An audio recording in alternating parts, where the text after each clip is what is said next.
Don't call it a comeback. Round back, two, brother. baby. Thank you. Evan Elder on Easy Talk. I think what probably shocked the most amount of people on our first episode is if they came thinking we were going to talk about the UFC and not about our Lord and Savior Jesus Christ that's right. for an hour and 45 minutes. Come on, baby. I had so many people message me after that podcast and go, dude, I got thrown for a whirlwind. Yeah, I won't apologize because I'll never fuck that. apologize for talking about my Lord and Savior, but yeah, I'm definitely excited to talk way more UFC with this. No, we can listen. Hey, I love it. I'm down to talk about anything. I just thought it was hilarious how like so many people messaged me. They're like, you had a UFC fighter on and had a sermon. I was like, amen, brother. maybe. So there's a myriad of topics I want to talk to you about, man, and I'm gonna kind of go down a list, and then any rabbit holes you want to go down, obviously we can commence with that. But the very first thing I want to say is congratulations on your freaking quick turnaround, dude. Thanks, that was bro. what, 5 days notice, 4 days notice? Yeah, 4 days. Yeah. And you fought at 170, but correct me if I'm wrong. Both of you guys normally fight at 155. Yep. You just did 170 because of the short notice and the weight cut and everything. How'd that fight go? I mean, obviously you won and you looked damn good doing it. Was it the fight you thought it was going to be? Did anything kind of shock you, surprise you? It was my first fight in front of not in front of fans, but it was my first fight in an arena since signing with the UFC. All my 3 previous fights were Apex? In the Apex. So, dude, actually, I was super disappointed whenever I found out. I took the fight super short notice. It was kind of a whirlwind. Everything happened super quick and everything. But I found out that I was gonna be the very first fight on the card, and I was like, dang.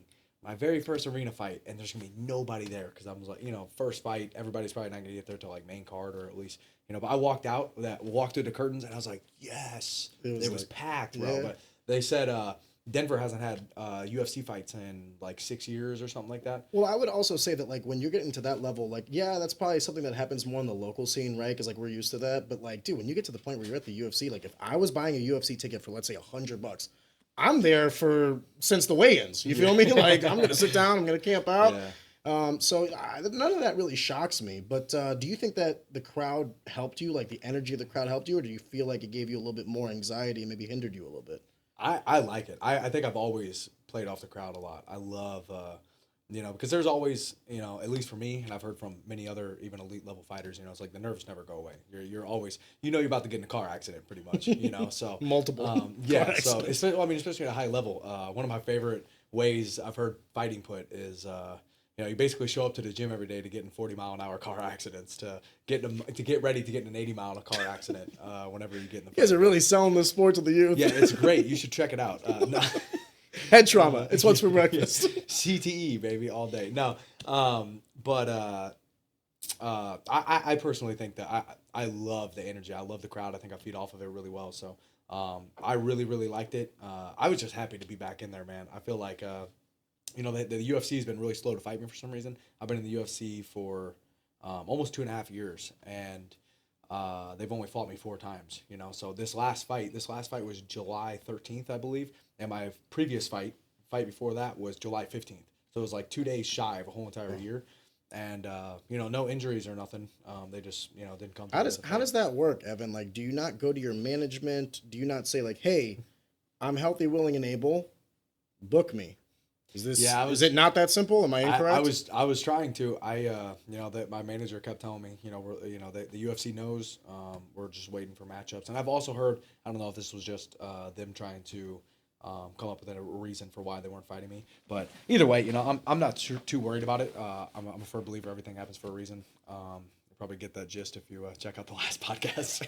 Oh, don't worry, we're gonna sprinkle that all over this one. But anyways, they said that they have an excess of guys on the roster right now, guys and males and females, but there's like 750 people signed to the UFC right now, and they usually only keep like 600. So, it's everybody's a little bit slower in rotation to get another fight or something. But I also saw people getting 2 or 3 fights before I fought again, so. Yeah. So I don't know. But anyways, either way, I hope that I performed well, and hopefully it encourages them to let me get back in there. Well, I would go as far as to say is like all your fights have been incredibly entertaining, right? So like even your debut in the UFC was like a short notice replacement match at 170, and even that one you guys went the distance and had an absolute war, you know what I mean? So I'm just thinking to myself, like, if there are fighters that are going to decision because of other methods of how they're fighting versus necessarily you or a Charles Johnson, who you guys are going to decisions, but you guys are like throwing fucking 100 punches and kicks around. I'm okay with a decision like that. Not just 100 punches and kicks, takedowns, transitions, jiu-jitsu, the whole facet of the game. It's entertaining to watch you fight. You're very astute of all aspects of martial art. So like, not only is it entertaining for the casual because of the let's bang bro, but it's also entertaining for someone like me who's like, oh, look at that guard pass. Look at the little nuance. I personally, I said this last time, I'll say it again. I'm a big fan of yours, in and out of the cage. So anytime you're fighting, I'm tuning in. Anytime you're fighting, I'm supporting. I was happy to hear that you took advantage of that opportunity and that it paid off for you, because I know that at the time, we were talking about like the schedule and like the time between. I know that you're a man who lives very within his means. But I mean, if you take anybody off the streets and you tell them, hey, don't work for a year, suddenly budgeting becomes tight, money starts becoming a variable. So like on every aspect, I just also like the fact that like it was when you needed it, you got it, and now it's kind of smooth sailing for you. Terribly sorry to interrupt the content that you're enjoying right now, but if you've been watching our content for the past couple of months, you realize that Easy Talk is a brand new podcast. We're genuinely trying to figure this thing out as we're going. Some growing pains for sure. If you are genuinely enjoying this content, we feel very humble in that, but we would like to ask that you would also subscribe and like to the channel, simply because it does help us in the algorithms and ultimately to grow. So take a second. I'd really appreciate it. And on with the show. When you negotiate these contracts, because I know that you're not necessarily fighting on your initial contract with the UFC, what is that negotiation process like? Is it a negotiation? Is it just something that kind of comes down? Does your management handle that and they just say, hey, this was where you were at before, this is where you're at now? How much input do you have in that that process? So this last one, so my last fight was my fourth fight, which should have been my last fight on my first contract. But since I took it on short notice, they went ahead and bumped me to my second contract. This was my first fight on my second one. And that, by the way, just for the viewer, your first contract was lesser pay than your second contract. Meaning when you were fighting on your second contract, you're making more money per fight. Yep. Yeah, so I actually didn't really have anything to do with the negotiation on this one. But my manager just, everything was real hectic. We were trying to get it figured out right away. Trying to find somebody to take the fight, super short notice. And but he called me. He was like, after I told him I'll take it, he said, "Awesome, let me get on the phone with them." So they at least asked you like, "Hey, this is what they're offering. What do you think?" Yeah. Okay. It wasn't like they said yes and then told you, "Hey, this is what you got, kid." Yeah. So you're still in that negotiation, even if at the very least to approve or deny. Yeah, I could have said no, but truthfully, I'm not too worried about it. I know that at the moment, at the end of the day, for one, we're employees. I think people forget about that a lot of times. Like, we're very expendable, there's a lot of guys that want our job. Yeah. And so I think being a good employee, especially early on, pays dividends later on. And also, I'm not in a spot to be calling shots. I'm thankful to be where I am. And, I'm not just going to get walked on and taken advantage of. But at the end of the day, I know that somebody else could easily take my spot, So anyways, I didn't really have too much to do with the negotiation. My manager called me back after I accepted it, and he was like, "Hey, here's the deal. I was able to talk them into, giving you another contract, whatever, and here's the money." And I was like, happy with it, bro. Awesome. Let's do it. And actually, it's funny because I was at the UFC PI, just got done training. It was my second session for the day. And actually, the week before, I forgot about this. The week before I took that fight, I had a terrible week. Things were just not going well. I got cut twice. I got cut Tuesday sparring, and then headbutted Thursday, cut again. And so I saw like, one of your Instagram reels where you're like hitting mitts. You're the first fighter I've ever seen hit mitts with a cut. Yeah. I'm like, what just happened? It was after I was sparring. Yeah, you're hitting mitts with cut. I'm like, dude, that must be an intense mitt session. Yeah. Well, I mean, it was after sparring, and I was frustrated because I was like, damn, dude. Mad, and now I'm not gonna be able to go live or anything for at least a week, and it wasn't bad. So, anyways, real quick, does the PI have like physicians on staff too in case things like that happen for sutures or injuries? All the PTs are pretty well equipped to handle all those things. Okay, so you could literally just walk downstairs, back. Hey, guys. That's exactly what I did. I was like, guys, and they're like, fix my face. Yeah, like, we can't do that, but we can fix that cut. Yeah, unfortunately, dude, I need to do something. I'm getting that Nate Diaz freaking. I've been cut so much. I feel like I cut really easy now. So I mean, Because you you're can building see, up scar tissue. yeah, man, you can see how many my face looks like shit because I got like All the literally women scars watching are like, everywhere. Evan, no, you don't. Some of the men too. Yeah. Bro, I got some weirdos in my DM. Dude, I stopped posting sauna pictures because I would like bro, Got a big old bear talking about, I'll rub you down. bro, the amount of guys that I had talking about there's some sexy toes. I was like, bro, Dude, what? talk to Wit. Get an OnlyFans. Dude, Listen, hey, if there's a market, my man, that's a times business is model. hard out here. I'm not gay, but $20 is $20. That's going to be a clip. So you train at the PI. Can I ask a question? I have no idea how the logistics of that works. So like I know fighters can go to the PI and make use of all the resources there. There's like food, drink, recovery equipment, like a training facility, right? But like, do they have trainers on staff? Or like, let's say you wanted to go up there and train. I'm assuming it's just like open mats. Like you can go into the facility and train if you want, but they don't have staff to like they don't have like a striking class at the UFC PI, right? So like when you say you guys are up at the PI, explain that one to me. Who are you with? Like how are you coordinating this? So I have a striking coach I work with, Mateos Nakash. That Shout out. He kind of has he kind of runs like a small group there. That's usually who I'm training with. But a lot of times I'll just also grab a person or two. You know, grab one of my buddies, especially my guy Cody Steele. He's fighting on the Contender Series September 10th here soon. Big fight.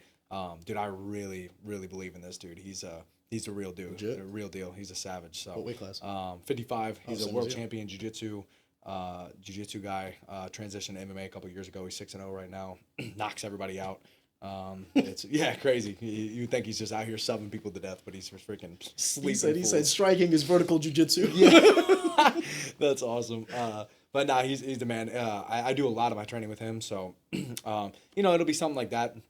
Aljamain Sterling was running a little class at night sometimes. At like, the PI? not like actually for the PI, but he was just like, "Yo, I'm gonna be here training at 5:30. Come through." Oh no shit! So it's very imprompt.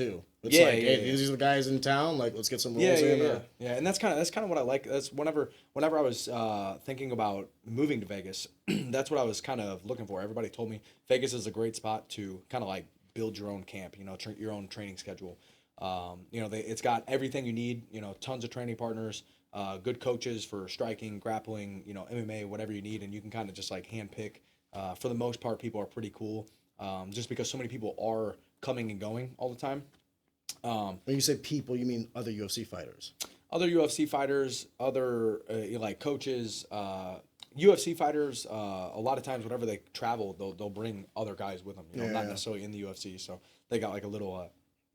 Not very small entourage, yeah. Okay, But yeah, not really. But anyways, they'll bring small groups. So people are always just kind of in and out. Coaches, UFC fighters, just training partners of any sort. And but anyways, it's you kind of just you can. I really like it for me personally. Right now, I was struggling so hard with keeping my body healthy. I think that's pretty much probably I would imagine the number one problem for most guys in our sport. The number one scoring criteria is damage. So when you get really good at what we do, we're really good at hurting each other. So it's I'm huge now on training smart. To really just you still got to train hard. You can't. I think there's a big misconception whenever people start like, oh, I got to take care of my body. I got to train really light. For me personally, a fight is not light, bro. A fight. I mean. I think that's one of the biggest misconceptions that happen is, especially now with MMA, because with MMA gloves, you can't just be freaking going 100% in training, right? You're going to be sleeping each other or getting cut, cutting each other or breaking your own hands because you're doing stupid shit. But because of that, I think people pull off the gas too much and they turn into kind of pitter patter, and then it's not the same. Yeah, it's going too hard. Remove some of the mileage on the body and the brain. Going too light doesn't prepare you, so it's like you have to find that sweet spot. Yeah. But I have a question for you. When you say training hard, what does that mean? Hard sparring, like hard jujitsu rounds? Like, what do you mean by training hard? Are you just doing like cardio hard, strength and conditioning hard? Explain that to me. So now, dude, the biggest thing to me now is like I feel like everybody, this game is so complex, it's like so intricate. Everybody's in different parts of their journey. You get different people, you've had different experiences, so you need to focus on different things at different times. I think that I've been very, very, very blessed, very fortunate with some amazing coaching, amazing training partners. I've gotten a lot of good looks I gotten a lot of experience of competing in the gym. So I've had a lot of really good hard rounds, a lot of, from striking to grappling, MMA, everything in between, whatever. And so now I think more than anything, I've gotten exposed to a high level to where I know what good training feels like, and what would or would not work against a really high level opponent. I think that's one of the dangers of like training with not high level guys. I think you have to have you at least have to have the experience to understand what will or will not work, because you can go to a room and with guys out, especially guys that aren't necessarily at the highest level, UFC or PFL, 1FC, whatever. And you'll get away with doing a lot of things a little bit incorrect, or Bad things habits. that wouldn't really work that well at a super high level or against a high level opponent. And then, especially if you get comfortable doing those things, you'll start looking for those. Like you said, you're going to create bad habits, right? So you go to do that in a fight or something against a guy that's resisting at full speed, and especially a guy that's technically proficient. It's going to get shut down, and you're going to be like, oh man, why'd that not work? It works all the time in the training room. And it's like, well, there's levels to it, and you got to make sure that there's things work for a reason. Would you say that like, you know, altitude is one of those things, or like the oxygen level of the altitude increases whether or not the air is thicker or thinner, right? And they always say that you want to train at a higher altitude because it forces your CO2 max and it forces your cardiovascular system to really pump. But you want to recover at sea level because you want your body to really absorb to really get the oxygen in the blood and to really send that to the extremities for proper recovery. It doesn't want to have to overwork to recover. Yeah, like if you train and try to recover at altitude, you're actually going to do some harm to your body. And if you try to train and recover at sea level, you're not going to actually peak as much as you should. I would make the argument that there are only pros to your kinds of training. To give it a little bit like theory and application. So, do you recall when you left for Sanford, when you left Finney's MMA for Sanford, what I said to you? I said, if you want to know like what that gym is like, to be around killers and to be one of many where like everyone around you is amazing, go there because it has value. But if you want to be unique there, it's going to be very difficult because you are now one of many. Evan Elder, there's, 25 other 55ers, not to mention the other 300, bantamweights to heavyweights, right? But you still need to see that level, but you can't stay there forever. Simultaneously, though, let's say you're like, I hate to use this as an example, but he's becoming kind of like the like if you're like a Sean Woodson and like you're at Wolves Den, like, yeah, the gym is around you and all that, but you're the man. Like you're going in there and you're fucking people up, right? Sean is actually a perfect example of this because like there's a lot of time that he spent at Glory too, which I would put Glory in the same like kind of level as I would put like Sanford, where like you're going in there's like UFC champions, UFC top 15 ranked guys. So like Sean was getting the benefits of like going to a Wolves Den where he had the catered practices and like Mop really focusing on him and his game while simultaneously cross training at Glory and getting the rounds in with like the really high level jiu-jitsu practitioners, strikers, and all these other things. So he was kind of getting both best of both worlds. It's like you can't have every practice be up against a world beater, right? Even like football players do practice at half pads, right? So it's like, do you think that it's not necessarily a one size fits all, but a little sprinkling of all this training that you need to do throughout the week? Like in football is a prime example. Like Monday might be a half pad session, Tuesday might be like a half scrimmage or whatever, Thursday might be just strength and conditioning, no on the field whatsoever. I think the problem we make as fighters is like we think that like just going balls to the walls is like what's going to make us better, and we ended up just redlining it and hitting a brick wall.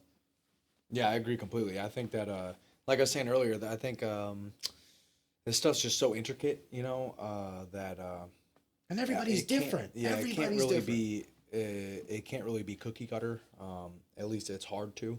And I don't know, man. Saying all this. I'm just trying to figure out what works best for me. What I found, what works best for me, at least right now, because of all my previous experience, though. So who knows?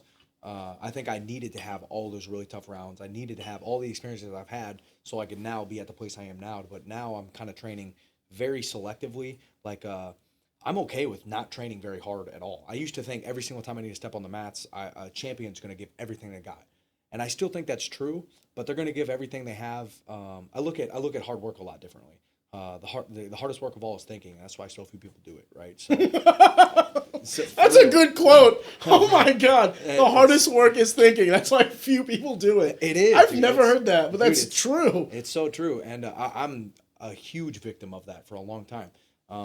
The only tool I had was a hammer. I thought everything was getting solved by hard work, right? Physically hard work. So every single time I step on the mat, the problem to be solved needed a hammer. Everything was a nail, right? I was just trying to freaking effort my way to being a world champion. And it's like, it's good. But now I see that physical effort really was more so for my mind than anything.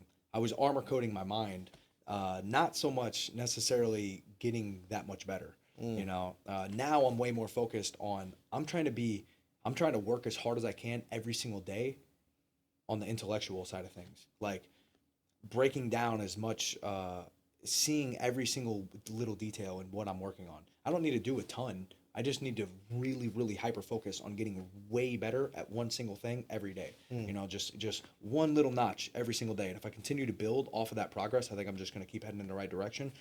Instead of trying to go in and focus, I need to do everything. I need to work really hard. I need to break myself. It's really, really, really hard to simultaneously focus on exhaustion, physical effort and pushing your cardio, really breaking yourself and still paying attention to the details that you probably don't already have.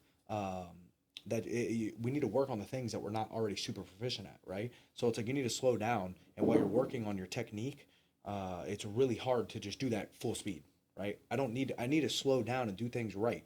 Don't just do it. I'm not in a hurry to get it done. I'm in a hurry to get it right. And so now I'm just like, I'm okay with just stepping on the mat, and I'm like, yo, I don't care if we go at a turtle pace. I'm trying to do every single thing right, because otherwise I feel like I'm just kind of wasting my time now. I'm practicing doing things wrong, and I'm gonna have to go back and clean them up later. And there's a time and place for everything. Right now I have about 2 days a week where I'm trying to break myself. Like you have to maintain that. The hard days. Yeah, you got to have the hard days. You got to still. But you never do them back to back, right? I usually do Tuesday, Thursday. I do a hard sparring session on Tuesday because I still really believe in it. I think that actually I don't know if this is right, but for me now I don't like going light.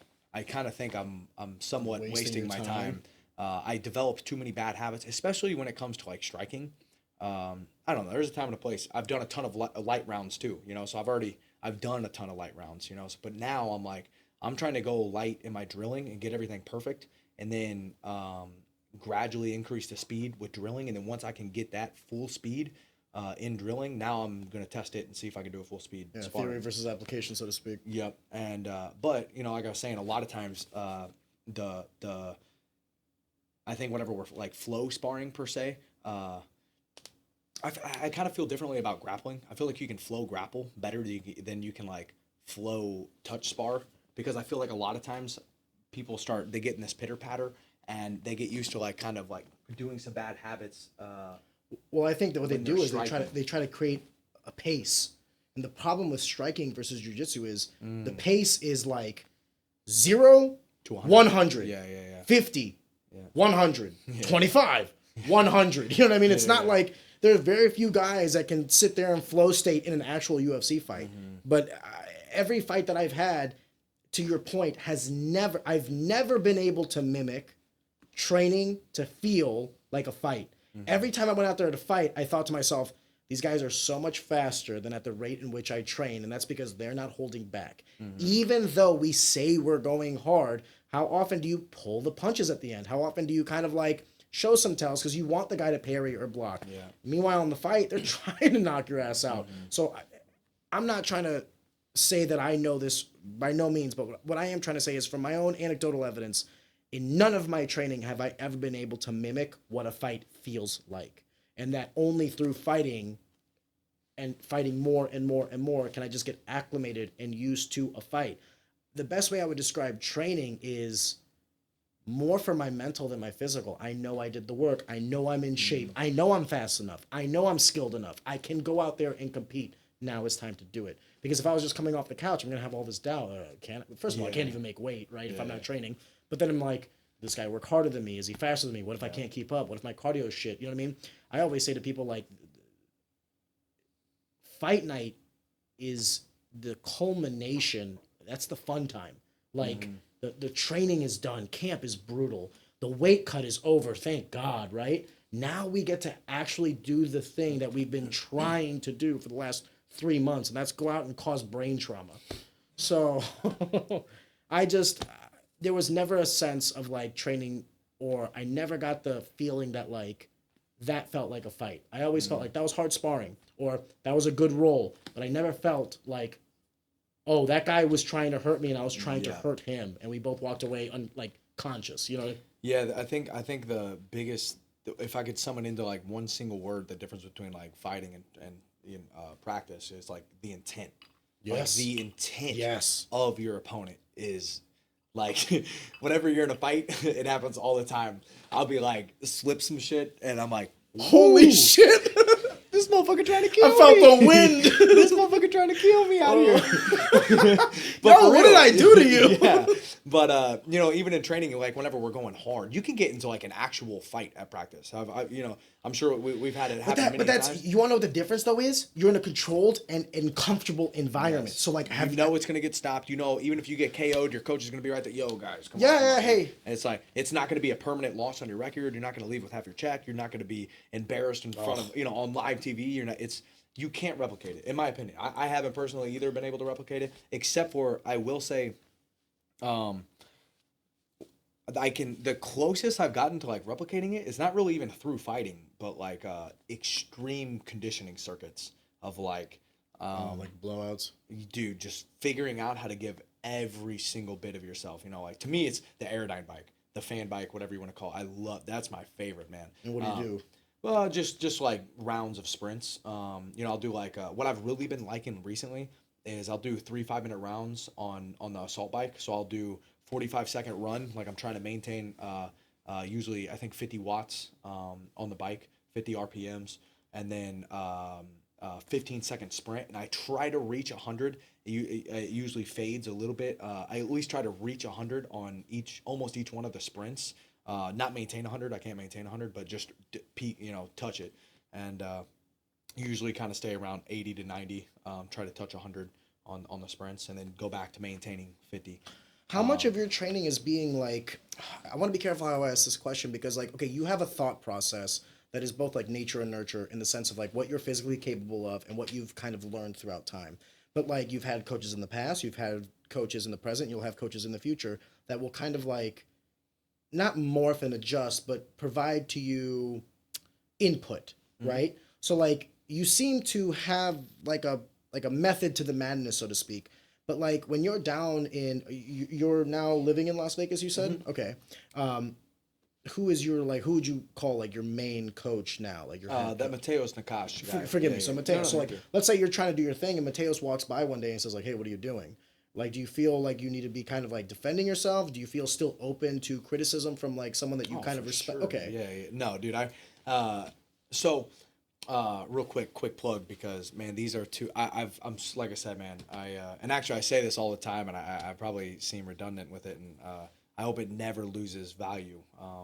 Just from me repeating it all the time, but God has blessed me so much, man, with so much more than I deserve. But the people that He's put in my life is by far my greatest blessing. Truly, man. Like anyone and everybody that I know, man, is just love you guys. So, anyways, two of my very favorite people and two of my very favorite coaches I've ever had right here in St. Louis at the fitness dojo, Steve and Sarah Long. Great gym. Nobody's taught me how to take care of my body, train like an athlete, and recover, especially stay away from injuries, prevent injuries, fix injuries, stuff like that. Nobody's taught me about my body like they have. So anyways, I work with them all the time. They help me a ton with figuring out how to manage my workload, you know, like what days I should, what days are easy days, intermediate days, intense days, when to rest, stuff like that. So, and then my coach, like I was talking about, Mateos, amazing. And this is exactly where I kind of wanted to get. I wanted to get to a point where I had a good enough relationship with all my coaches, anybody related to anything and everything I do, to where it's not really necessarily like not really like a dictatorship. They're not telling me exactly what to do, but more we're just working symbiotically. You know, it's like they coach probably more than just me too, so they're coaching and they have super good input, but also at the same time I'm like, hey, I think today that I would like to be working on this, or help them lay out my schedule in the sense of like, hey, I think it's going to be better if like we spar and then take it easy the next day so I can get ready for another hard day, have a little break in between. Mateos is great with that, man. He's I've talked to him big time. We laid out my training schedule, and it's like, these are my hard days, my easy days, my drill days, my recovery days. I'm doing this and this, and then basically in each of those days we plug in what we're specifically trying to work on at that time. Today we're working, this is a striking class, but today we're going to focus specifically, I'm trying to work my jab to the body, or I'm sorry, jab high, cross to the body, hook upstairs, low kick, or, slip, 2-3-2, a specific whatever. sequence or combination. Yeah, stuff we're trying to hone in on, whatever it may be. Which also makes sense, because at that level, you're not teaching someone a jab and a cross and a hook. It's like, okay, I'm establishing that you guys know all this already. Let's build upon it. With that being said, you'd be surprised. well, no, well, I'm saying it for myself, dude. Is like, I think learning happens. I think we expect. We always kind of just look at things like it's easier for us to compute things in binary terms. 1 or 0, this or that, black or white. But almost everything in life is so much more intricate than that, right? It's like, it's never just going to be this or that, yes or no, right? It's like, one way I like to put it is like boxing, for example. It's like, you got 2 weapons, and you got like maybe 6 strikes, right? You got 2 straight punches, 2 hooks, and 2 uppercuts. And then there's an infinity of depth amongst those things, right? So it's like, yeah, I know how to jab, but I don't think that shit's like Floyd Mayweather's. So like, me and Floyd's jab are significantly different. So yes, there's still a jab, but it's like, dude, you can always learn deeper levels to that. And the way I think about it is, it's not linear, right? It's more of like a spiral, right? You're going back. Yeah, I learned a jab, and now I'm going around. I'm learning a jab cross. I'm learning a jab cross hook. I'm learning all these other things. Then I come back and I'm like, oh shit, this is how I really throw the jab. But a 3-dimensional spiral. You're and moving up vertically. You're slowly, like a spiral staircase going up, right? I was gonna say, because if it's like a spiral Yeah. on the 2-dimensional, I'm like, oh man, Evan. I'm just that's an not gonna- revolving Oh door. shit, what's a jab? Oh my god, it's like I've never seen My this co- before. my coaches are pulling me out. It's like, buddy, I think the CT's caught up to you really fast. He's having early onset dementia. He's forgetting what a jab is every week. I don't know. This is I like clunk head coach. So how long have you been training in Vegas now? It's been about 4 months. Oh, so relatively new. Yeah. How much time do you spend out there? How much time do you spend at home? Like, when you calculate like camps and stuff like that, like what's the thought process behind that? Do you go there for fight camps? Obviously not, because you've been training year round. So like, how do you factor that in? Yeah, I live out there. I'm there full time, and I just come home. Okay. Yeah, I just come home whenever I can. Like I said, this past year I haven't fought really, so I've been trying to stay ready all the time. That's why I was able to take this short notice fight, and that's how I kind of feel anyway. I'm you can really get addicted to anything. It's like freaking even. Easy now. A lot of guys. There's a lot of guys out there. Rubbing their chin right now. Cheese and rice. Go with on, the Evan. Like saunaing? Yeah. No, but even behaviors, right? And it's like, dude, I feel like I might have accidentally obsessed myself with progress. Of just like, God bless. I just, dude, that's how I have fun. Winning is more fun than having fun is fun. That's like one of the truest quotes I've ever heard, because I'm like, I feel that. Can I ask you a question? Sure. How much of your day, if you were to do like 24 hours, I'm guessing you sleep 6 or 8 hours of that. How much of that 16 hours that you spend in a day is like leisure time / fun time? I think it is important. I think that I look at my brain now a lot like, it's just like any other muscle. It's an organ, but I feel you. Yeah, same thing. But Everyone's like, shut the same, fuck same. up. Well, actually, I heard this recently. You know how previously we thought the skin was the largest organ of the body, right? But it's your cock. It's not true for me, unfortunately. But, when you're hung like a caterpillar. But hey, God didn't bust us in all areas. No, but anyways, I heard recently that they actually just changed that to muscle is our largest organ in the body because they didn't have as many functions. We weren't aware of as many functions as it actually has in the past. So we previously thought that the skin was the largest organ; it covered the most amount of area, and it's but actually we have way more muscle than anything, and the importance of it. What is the name of the loss of muscle as you age? Atrophy. Not just atrophy. I think it's something Deterioration? else. Yeah, it's but atrophy is like whatever you don't use it for a prolonged period of time, right? Which I guess is the same thing. I think it starts with a P or something. Anyways, I'm not a doctorologist, but I'm a anyways, laboratorian. Yeah, I can't think of the name of it. But anyways, that's one of the biggest causes of Dementia. Of dementia. No, not necessarily, but probably has a lot to do with it. But anyways, super long story short, musculature has vastly more to do, has a lot of effects on our body more than we previously thought. That makes sense because I mean, like your T levels, your endocrine system, all these other things are hormone based, and your oh my gosh, why am I? Your hormones, I mean, affect way more than just like your physical being and like your muscular production and all these other things. It affects the way you think. It affects how you basically connect with the visible world. So if you were to sit there and to tell me that like just like going out and laying in the sun makes you feel good because you're accepting vitamin D into your system, like I'm sure I know I feel great after a great blowout session, like when I'm sitting there like fucking squatting or hitting the bench or I'm wrestling or whatever it is that I'm doing afterwards. I always feel like this euphoric high of like, yeah, fuck yeah, I went there and I did it. By the way, it's a very similar high that I get to like finishing a book. Yeah. Or I'm like overcoming some sort of like mental hurdle that has been like kind of limiting or stifling me, and like I finally passed that level of whatever it is that was preventing me from achieving the next phase of a project or what have you. I get that same feeling of, I don't know if it's progress or if it's just, I think as human beings we need to overcome shit. Like you cannot have, because like progress can be easy. You know what I mean? Like I could tell you take a step. Okay, now take 2 steps. Now take 3 steps. That's progress, but how much did you actually like work? Not that hard, right? But it's like, I think it's progress and overcoming something that is truly difficult. Now, difficult is a measurement based on an individual. Like what could be difficult? Yeah, difficult for you might be difficult for me, what have you. So I'm not saying like difficult in the grand scheme macro. I'm saying difficult in the micro. Like if you're 400 pounds, difficult might be just getting out of bed. And like, dude, do that. Good job.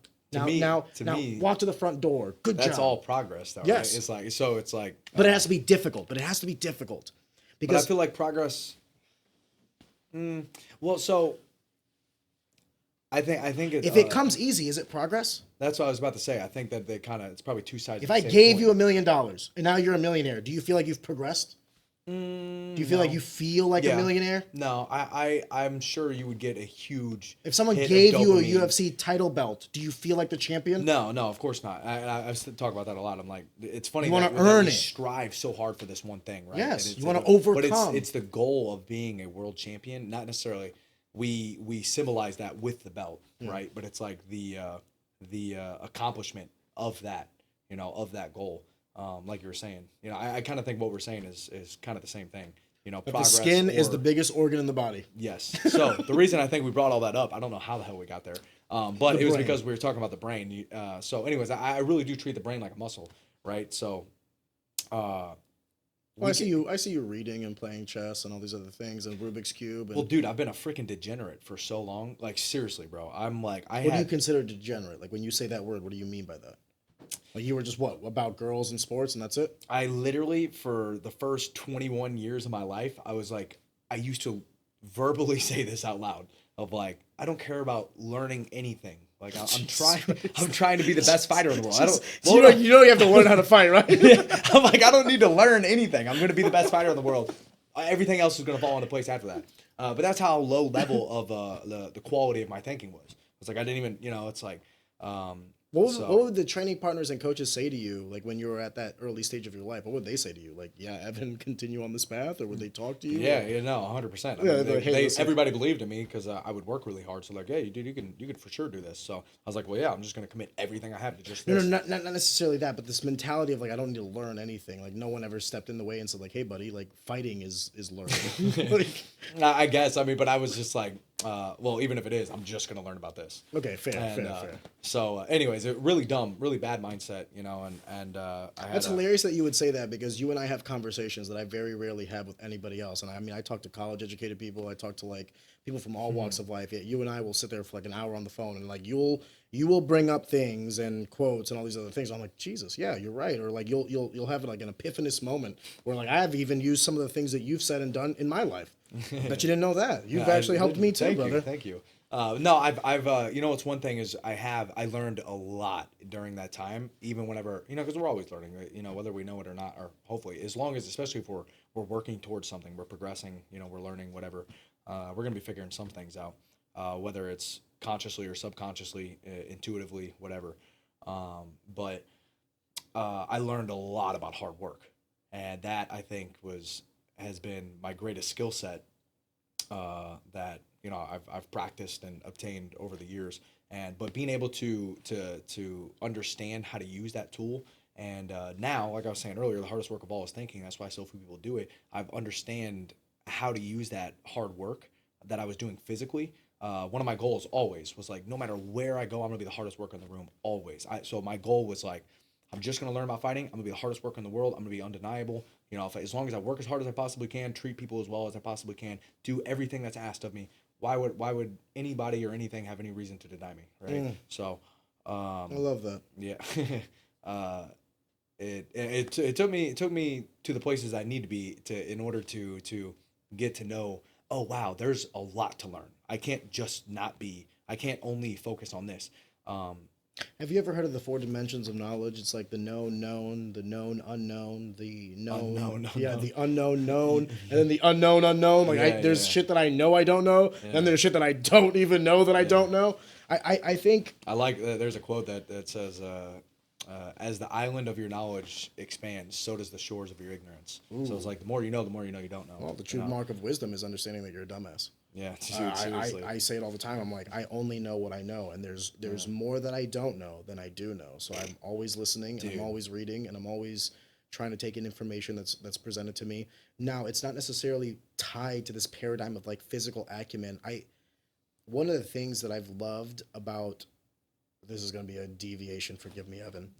I've tied We're here so for it. much of my value to like my physical body, like my ability to fight and all these other things. One of the greatest joys I've ever felt in my life is the fact that though my body is aging, and technically speaking, so is my brain, one of the nice things about the way the world works and our physical reality is that my brain is aging a lot slower than my body.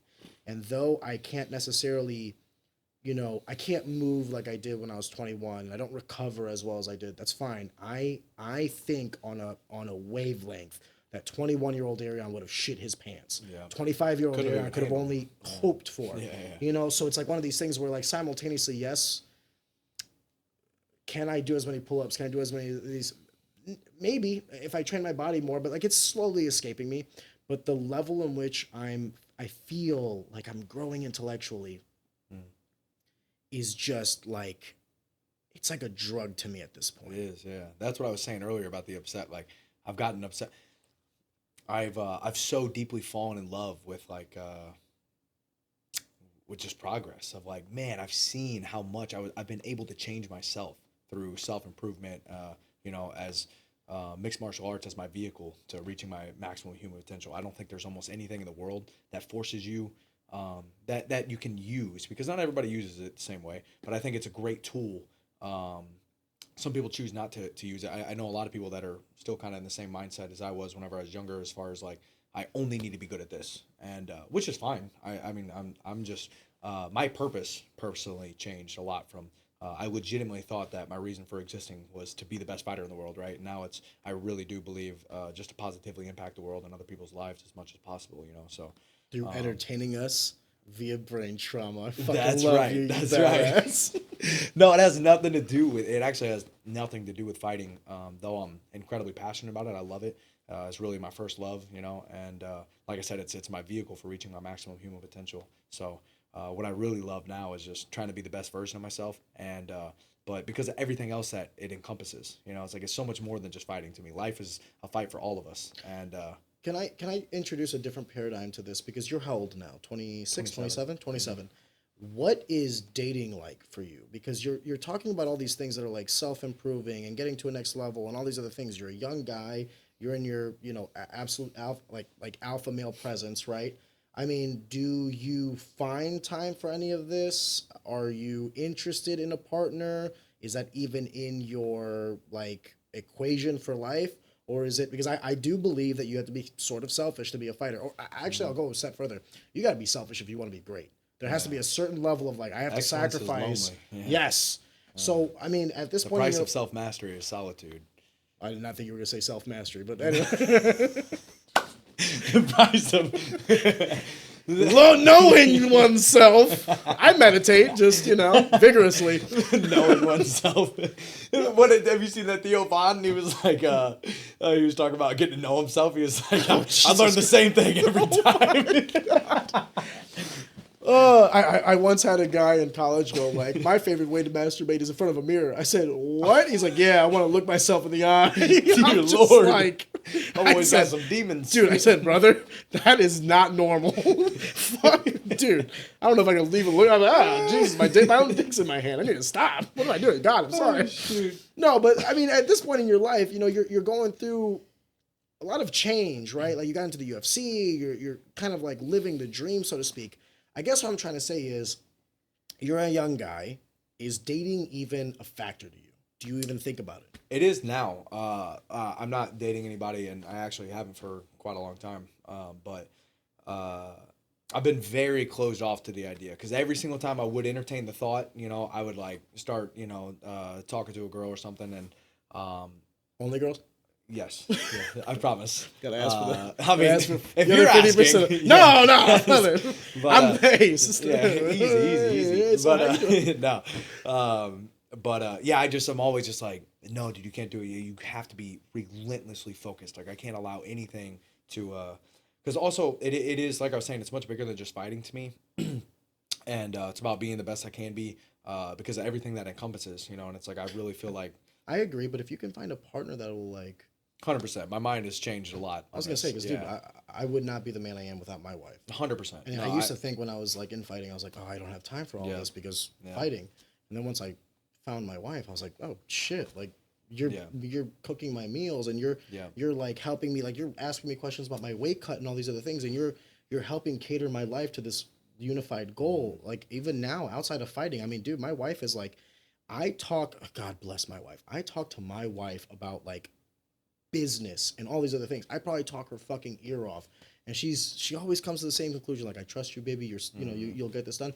But like, if I need her to like watch the kid because I'm out doing something, like I can't explain this enough. I do firmly believe that like God put man and woman on this planet for a reason. Nothing to say about like our homosexual friends and all this other stuff. Love whoever you want to love. I'm all good. But what I think is you are better with a partner who walks in unison with you. Now, this is a long-winded way to say do whatever you want to do. But have you thought about what that would look like if you did have a partner or tried to find one? For sure. No, like I was saying, this stuff's a lot bigger to me than just fighting, and it really is about me trying to be the best that I can be in order to be the best brother and son and one day husband and father. You know, I can't wait. Those are gonna be my two favorite things in the world, you know, being a husband and a father. And but right now I feel like I'm just relentlessly focused on this goal. But as of recently, for sure, you've seen high level fighters with families. No, 100%. And that's why, a lot of things have changed in my life, especially just my relationship with God is just, I see the importance and the value, and like you were saying, it's not just a distraction. It's it can be, it can be an amplification. Amplification's a great way. If you find a woman or any other partner you want that like walks in line with you, that you now share this goal, dude, I think. Yep. think about some of the other fighters. Like one of the prime examples is Conor McGregor, right? Like when he would go out there and train and live on welfare, and his girl would be with him, cooking his meals and all this other stuff. I, I I'm only saying this, Evan, because it was something that I thought too. Like I always thought, like, I don't have time to date. I don't want to take away time from training and recovery and all this other stuff. But it wasn't until I found the right woman that I was just like, dude, there's no coincidence that like I found my wife and my life exponentially grew. Yeah. I don't No, think I I believe don't think that it's big time. happenstance. I think it's correlation, not causation. Yeah. No, I think that no, I'm just I do also think it's probably the most important decision we make in our life. Truly, I really do, because I think no matter what, our kids are probably going to be our greatest achievement. No matter what else you do in your life, 100%. And the mother to my children one day, I think is going to be the biggest decision I ever make. So I'm also just not in too much of a hurry. I really believe in God's plan and that everything happens for a reason. I pray to Him often that He puts the right woman in my life at the right time. So very very open to the There's gonna idea. be like 80 girls But, that walk in front of your car no, after this. no. I know. God put me in front of you. But no, I just man, I enjoy. I'm such a goofball. I enjoy my own company so much, too. It's like, because I've been, like I was saying earlier, I'm committed to trying to be, find my own excellence. As cliche and as stupid as that may be, it's like I'm just trying to really figure out what the heck I'm capable of, and also, just being able to do the most that I can in order to provide the best life that I possibly can for that wife, my future kids, my family now. And I'm just like, I don't want any distractions, but I don't think that having a significant other will necessarily be a distraction. But it, as long as it's the right one, Yeah. So I do think I know a lot of people that, in my opinion, I used to do the same thing, waste a lot of time trying to either seek them out too much, trying, going out chasing women, or even just having fun doing it. And to me, I'm just, like I said, having fun is not as fun as winning is having fun. So. Do you ever look back at your early years and like think, Jesus Christ, like how stupid? I'll give you a prime example. I used to think, I remember Bro. when I was younger, I used to think that like making you a man was like getting with a woman, right? Like, oh, look how manly I am. Now, only in my older age do I realize like that's so fucking stupid, dude. Couldn't be the furthest thing from the truth. It could in not my be opinion. furthest thing from the truth. I think what makes us a man is responsibility and duty and discipline. Those three things. I have a responsibility to my wife and my family. I have a duty to protect, to honor, to serve and provide, and then I have the responsibility that all entails. It's all on my shoulders, and that's what makes me a man, not 100%. Any of this other bullshit. No, 100%. Yeah, I think I really think I'm trying to master myself as much as possible. To God bless. I love that. Master yourself. Yeah, I like that as a quote. I mean, yeah, it's master your own mind. Just I think we think that we know ourselves a lot more than we do, and through pain and suffering and trials and tribulations, I think is whenever we get to know ourselves the most. Because it's real easy to think one way about anything when you're sitting in the comfortability of an air conditioned room and not under stress or pain. And it's like you find out what you're about whenever I did this my UFC debut, for example. I feel like I've trained really really hard. I put a lot of effort into what I do, and trying to be able to control my mind, because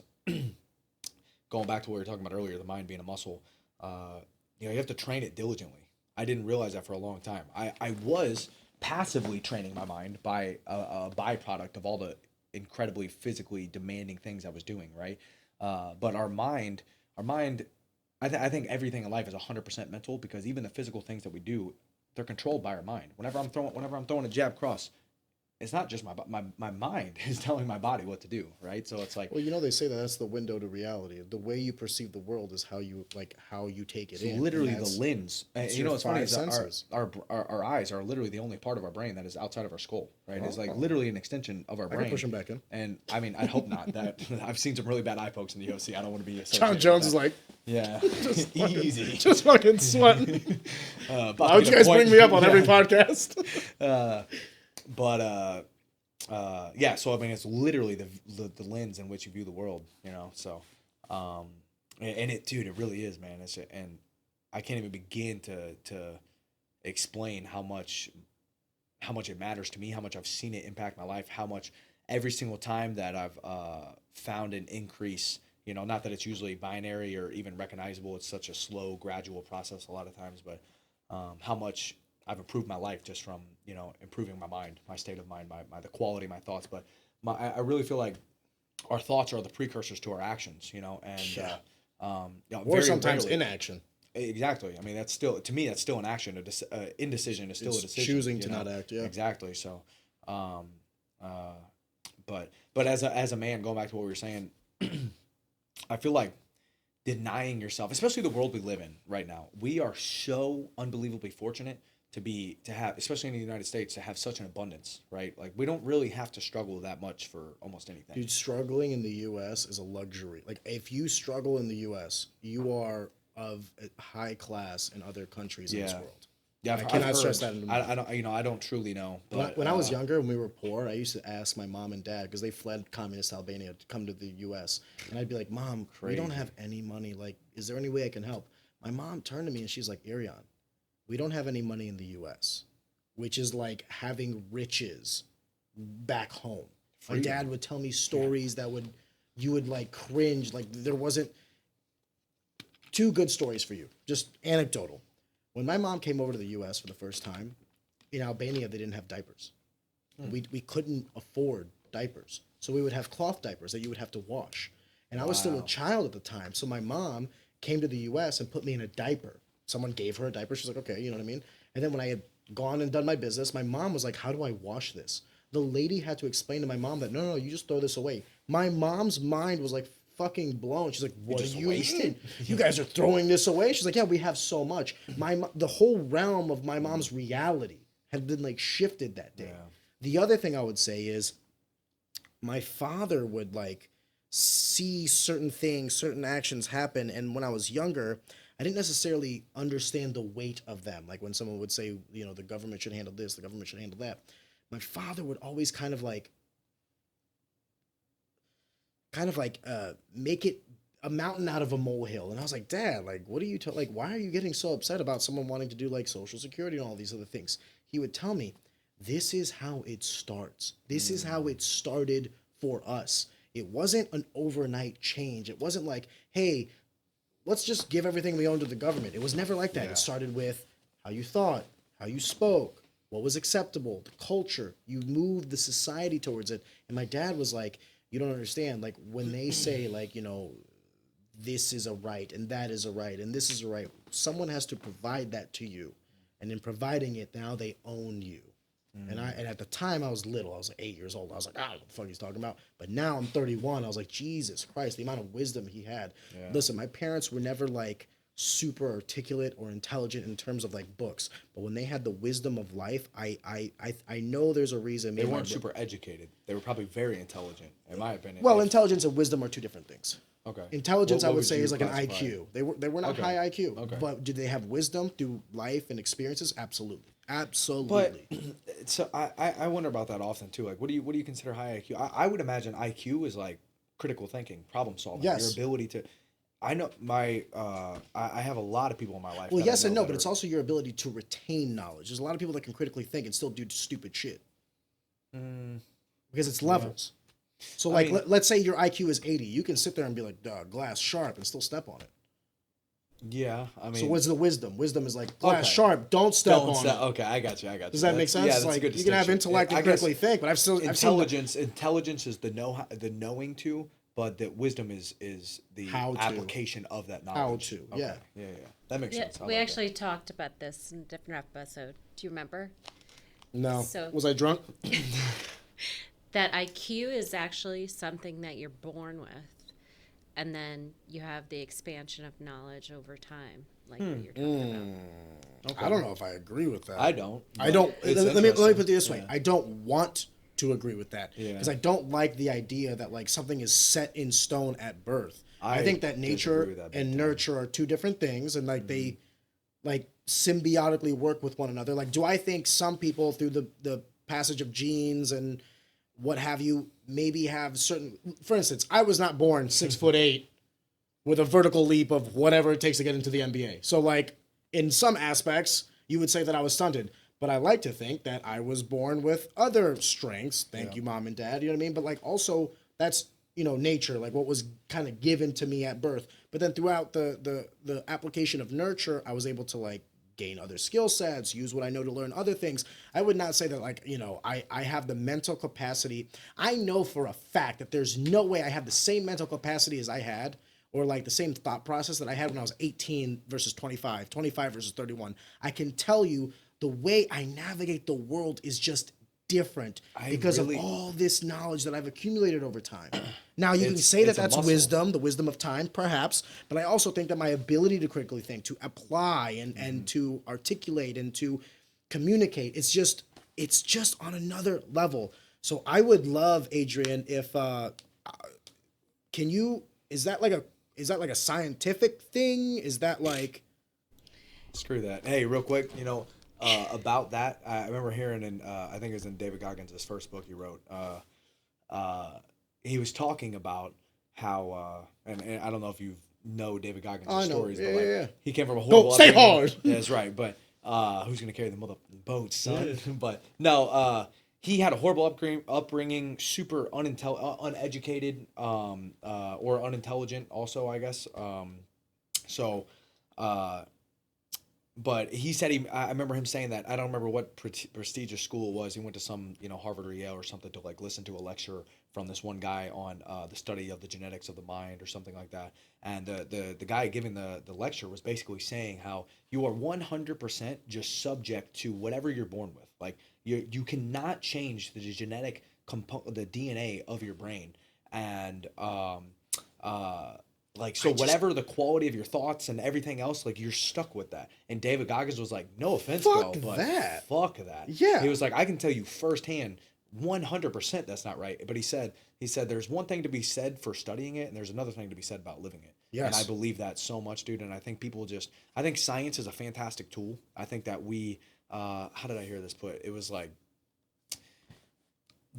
us and the world around us are so unbelievably complex. It would be so irresponsible of us not to try our best to understand it, right? And that's what science is try to understand the world around us, right? Yeah. Everything about it. And some would make the argument that that's changed in the last couple of years, but I agree that that's supposed to be what science is. Well, and it's also everything is. I think in the absence, humans, absence of religion, science has become a religion. And then instead of prophets, instead of priests, you now have scientists and doctors and all these other things. And the problem is, how many times in the last 5 years have we heard like, why would you doubt? We would Trust have the science. We would have Follow someone science. so bold as to say, "I am science," right? Like, what is false prophet if not a dictionary definition? Yeah, of but Mr. Fauci. I think my problem with that, my problem with anything, I really don't think we can know anything. I think if I really don't. I don't think like if you really argued it, we could. All of our understandings of everything in the world could be, you could ask the question of why to infinity and trace it back to the origins of time, right? The beginnings of the universe, because even all of our understandings of physics and yes and no. I mean, you can know basic things. Like you don't have to take it into like this, unteenth degree. I know that if I don't drink water, I'll die. Do I need to know why? No, but I know that thing. I know that if I don't drink water, I die. Why? And all these other things. Fair. Cool. But I know that. So that's something I know. I guess I would say is we can't understand the foundation of knowledge to its deepest core. So for that reason, I don't think we can like truly know anything. Just because if you ask the question of why to infinity, trace things back to the origins of the universe. Yes, but we don't know where it came from. But my only, and forgive me, Evan, my only like caveat to this is you're taking a basic thing and carrying it to infinity. But what if you don't? What if I just say, what's your shoe size? And you have a number to that, right? Like you could argue like how that number is calculated and then what is math and how do we come up with what is cool, that number? Cool. But that's not what I'm asking. I'm asking you what your shoe size is. Like relax, my man. Well, no, and it's a dumb argument in the sense of that, of the sense of like we need to accept that yes, we're going to agree upon certain truths. We're going to agree upon truths because it makes living so much easier. We would never accomplish anything ever if we were sitting around talking about arguing about what we're going to measure. How do we know? By. Yes, that's fair. So, but anyways, the reason to wrap this all back around is like the only reason I say that is like if you don't understand something with 100% certainty to every single detail, I don't think that we can know how much of it we don't know, because, the unknown, right? Like you were saying earlier. I don't know what I don't know. And it's like, even if you're almost positive you're 99% of the way to understanding something 100% fully, that last 1%, what if you discover something so profound in that 1% that it completely radically changes your whole understanding of the whole entire thing? And I think that has happened several times. I'm fairly certain it's happened quite a few times in science where we're like, man, we know we're almost, this is for sure. And then a couple years later, like, hey, we were a little bit off. So now we changed our way of thinking on this. And maybe it even wasn't a big deal, but it's like, okay, but if we continue, 100, 200 years down the line, how much more is that going to continue to change? Well, so anyways, that's all, it's going to be a big philosophical I actually debate, agree with like the high level of it. I worry sometimes that people sometimes think too macro and they kind of get lost in like, how many times have you Jesus Christ, how many times have you heard people say like, oh, what does any of this mean, man? None of it matters. Like, yeah, at a high level, you're right. None of it matters. Like at a high level, we die and all, but still, I'm here for 80 years. Like shit does matter. Like at the micro level. Sometimes, no matter what, you're locked into this subjective experience. Yes. That it doesn't matter if it this is doesn't my matter observable reality. It might us. not exist. I don't fucking know. I'm not gonna test it. You Yeah, know what I mean? Like I'm good. Yeah. God gave me a couple rules. I'll follow them. Don't jump from really high heights without a parachute. Make sure to drink your water and don't carry a grenade in your hand. Okay. Duly noted. But anyways, I don't know how we got onto that. Well, we were talking about like what we're born with and what like we can kind of adjust in time. So, and for I think we might agree with this. I'll make a comment and you let me know if you deviate from this. I don't think that there is anything anybody on this planet cannot do. Like, there's no physical limitation. The only thing we really want to talk about is like the amount of investment that is necessary to carry that through. How much harder would I have to work to be in the NBA than a LeBron James? I don't think there's anything in this world that another human being can do that another human being can't do. I wouldn't just say there's anything that we can't do. I don't think, no matter how hard I try, I don't think I'm going to sprout wings from my back and start flying. But if another human being can dunk a basketball and I wasn't born with the same genetics and maybe he was blessed with a longer reach or more explosive quadriceps or whatever to be able to have a better vertical, whatever, I do think through extreme amounts of discipline and dedication that you can achieve.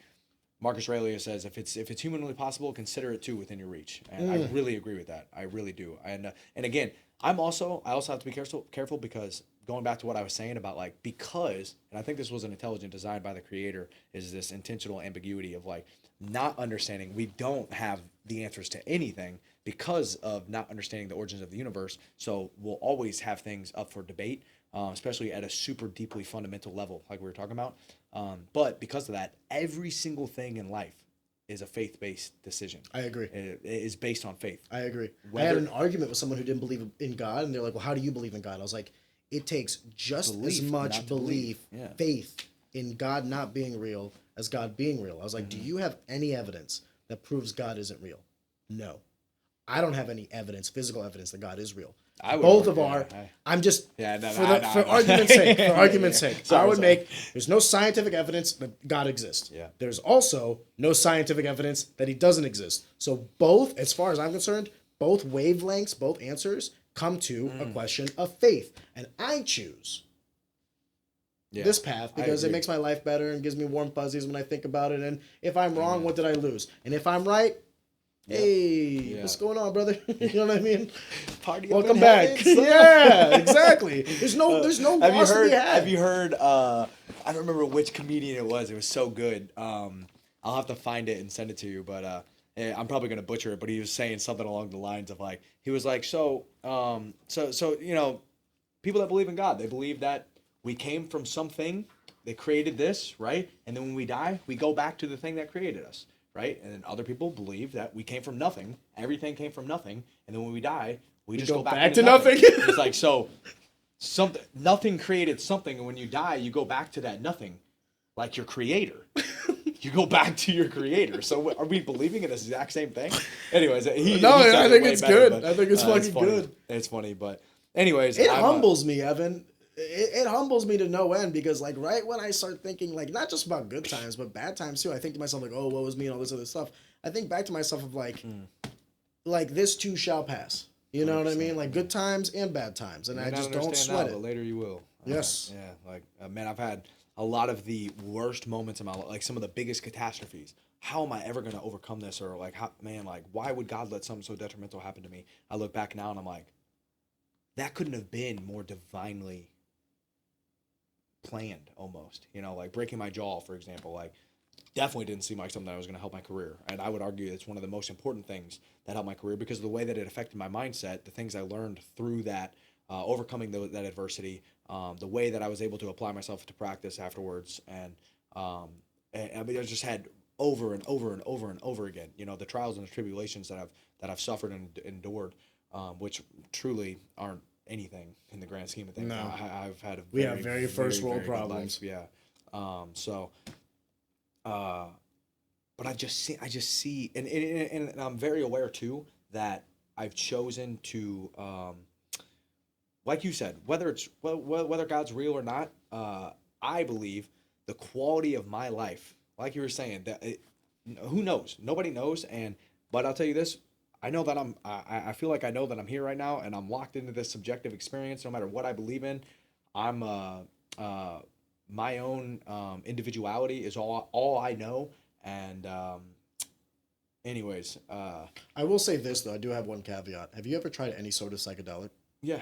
Okay, what have you tried, if you don't mind me asking? Psilocybin. Really? Okay. How has that changed your perception of reality? Oh, I love it. I think you know, I microdosed psilocybin for a little while because I did it because of I've heard so much of the great benefits for Cognitive you know, ability. helping cognitive ability, but more so with the repairing of you know, neurodegenerative properties, and especially from like CTE, things like that. You know, impact. Helping with the rewiring of neurological pathways, things like that. Is that a thing? Or Yeah. Is that like I mean, that's what I've heard from the science. You know, from the science? From the science. I don't know if it's from Dr. Fauci, who is the science, but Evan, do the microdosing. It'll bring back your brain. Yeah. But no, I've definitely done quite a few macro doses also. Hey, listen, I don't. You know what it is? I became too addicted to progress, and I don't recommend this to anybody and everybody. He said, I'm too addicted to progress. Fuck this microdose. I'm a man. But dude, it's thanking steroids for sure, bro. Tell me it's not. It's what? Thanking steroids.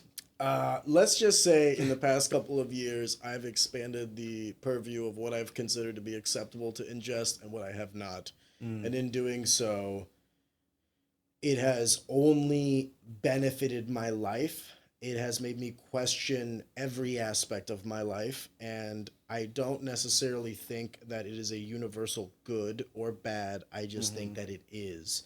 And that everyone will have different experiences. Yep. The only thing I will say is I would go as far to say is I don't know if it's for everyone. Yeah, I would be very careful. Don't do it in a controlled setting. That's the thing. You know, when you make so many things illegal, that controlled setting becomes more difficult, right? Yeah, no, 100%. So it's like, and actually, maybe I shouldn't. Is it a Schedule 1 drug? We all said that we were in an environment in which this happened. We never said that we've done anything. I haven't done anything. I haven't done anything either, brother. Ben Lawler and the Tom James family will ensure that whether you're purchasing your first custom fit suit or your 50th, the process is unrivaled. With the experience and quality of the Tom James name, allow Ben Lawler to help shape the vision that is your professional brand with a suit that speaks to the conviction in their craft. With fabric sourced here in the US, you'll know quality and craftsmanship are top of class. Like a sculptor examines wet clay before creating a masterpiece, Ben Lawler will walk you through the process of selection, measuring, and stitching to ensure your finished product is a work of art. Putting your trust in Ben is a guarantee that your brand will elevate to the next level. And always remember, you don't get a second chance at a first impression. Anyway, strategic commercial is strategic. Oh, shoot. That's No, funny. listen, brother. I agree with a lot of what you said tonight. I know that in a lot of our conversations, we kind of do like the circular logic where we're kind of like affirming one another's beliefs. But there is one thing I wanted to ask that I don't know if we're necessarily going to agree on, but I mean, you'll let me know. Your life right now is kind of at a culmination of a lot of work that you've put into so far, right? Like you've been training for the majority of your life, and now you're at this inflection point where you're like, hey, I'm in the UFC, I'm fucking doing the thing. And it's kind of very similar to whatever I asked, had Sean Woodson on here. I asked him kind of a similar line of questioning. Is there any part of you that's kind of like considering or thinking about the extracurriculars, the financial opportunities outside of fighting, or is it still like, because when I asked Sean Woodson this, Sean's like, hey, listen, I'm sure that I could be making more money and all this other stuff. He's like, but the day that I stop thinking about fighting, that's the day when fighting starts, getting at me. And he made the quote that was like essentially like, if I keep winning, I don't have to worry about anything, which technically speaking, not incorrect, I agree. Right? Yeah. But for you, because everybody's different, is this something on your mind, or are you pursuing entrepreneurial goals, or at this point in time, are you just like, dude, Arion, UFC is all on my mind? And no, I'll be honest with you, man. I don't get me wrong. Like I was saying, man, I just like my purpose. I think it's so much bigger than just fighting to me. I truly believe I'm using this as a vehicle to be the greatest version of myself. Now, don't get me wrong. I'm 100% trying to be UFC lightweight champion. I really see now. I'm just like I love life so much. It doesn't have to be fighting. I know I'm pretty confident that I can thoroughly enjoy anything I'm doing in life. That I'm content within myself, and as long as I believe that I've obsessed myself with the process so much that the path, or the direction, the goal is probably constantly going to change, along with the goalpost. It's like you were saying earlier. It's like getting to the UFC. Actually, I don't know if this was on air, but like getting to the UFC is an achievement. Winning a fight in the UFC is an achievement. But what about winning 5 fights or 10 fights, or being a champion, or the double champion, or a GOAT? And it's like, to me, the goalpost is always going to move. Well, I'll extend that line of question to this. Like, everyone's goal in fighting is what? Like, they want to be the champ, right? Mm-hmm. But like, it goes to the thing that I was saying earlier off air, was like, so many people's goal is to get to the UFC, then they win a fight, or maybe they just have a fight, right? But then, like, how do you have 5 fights or win 5 fights? How do you have 10 fights, 15 fights? How do you become... So a lot of people say they want to become champion, but then, like, it seems so difficult to hold on to that belt for any prolonged period of time, so that, being an Anderson Silva, a John Jones, a GSP is truly, like, when we say these names, they should be in reverence because of what they did. It's easy to be great once or twice. It's difficult to do it consistently. Consistency is the hardest thing in life. Not just sport. It's hard to consistently be a good husband. It's hard to be consistent on your diet. It's hard to be a consistently good employee, employer, what have you. Consistency is the most difficult aspect of life. So, with that being said, your goals, your goalpost, have morphed, but the foundation was there. My question to you now is, you're 27 years old, you're at the UFC, like, what is on the pie chart of where you put your efforts? How much of it is like, I put 20% into serving God, I put 50% into fighting, I put 10% into my family? Is there any portion that's thinking about, like, revenue streams outside of fighting? Well, I think personally, and this isn't going to be a satisfying answer, and I'll expand on it, but I think it all is just so deeply intertwined, the same way that, like, I agree. Winning fights makes revenue streams easier. But also, just like, I know that whatever I'm going to do after this, I'm going to be able to be great at the better I get at fighting, because it's the development of me, my character, all of my core values, my integrity, and the quality of human being that I am is going to translate to anything and everything else that I choose to do outside of this. So, but to answer what you're saying, I have like I said, I've really fallen in love with trying to challenge myself intellectually, because I realized I put that off for so long, and I really think that was purposeful by God, because if I would have loved learning the way that I love learning now, I would have stayed in school, like, for sure. Like, I would love to go back to school now. And I don't know. It's never too late. No, I know. And that's what I was gonna say. I don't know if I'll maybe go back to like a university or something, but at least further my education at all times in some way. I don't think you need to go to university. That's what I was about to say. Is like that's why I was like maybe I shouldn't have said I'll go back to school, but like I feel like I'm in You've school always been in all school the time. Exactly. Yeah. And seriously, as goofy as it is, the school of hard knocks, son. But I'm playing. My life is hella easy. but that sparring session is an F. But no, seriously, I just feel like I'm always learning or just trying to.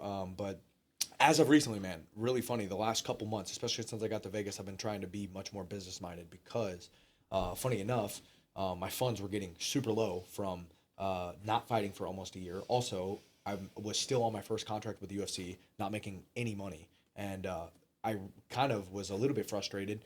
Always just at myself. I try to have the highest level of extreme ownership with everything in my life because everything's on you. Same conversation we were just having, right? About what's possible, what's within your control. Yes. What is within your control? Everything. I believe, and I don't care if it's just a delusion. Even if it is, I'm blatantly lying to myself that like, no, this is, I have control, like between me and God, I can do anything in this world. And anything that another human being can do, I can too, as long as I'm willing to put in the time and the effort. And I think that, I can do anything anybody else can do, but whether it's, I think we're born, all of our starting places are different. Yes, I agree with that. Our floor, where we start, is different with everybody. It may be easier.